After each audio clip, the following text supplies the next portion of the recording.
magandang araw po sa inyong lahat. Ngayon guys, may panibago na mga share sa inyo.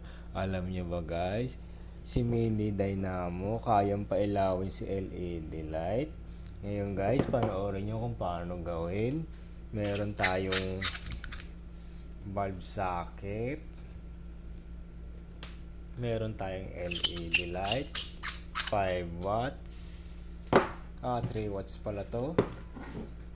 Bale ang gagawin lang natin, i-connect natin si wire sa line and neutral. Ngayon guys, ang gagawin natin, papaikutin lang natin si Mini Dynamo para umilaw sa LED light. Ayan guys, nailaw na siya.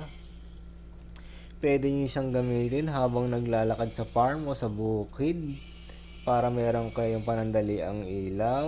Ayan guys, habang naglalakad kayo, pwede nyo gamitin. Ayan guys, yan lang naman guys yung may share ko sa inyo. Pa-like and share na lang para makatulong sa iba. Salamat po.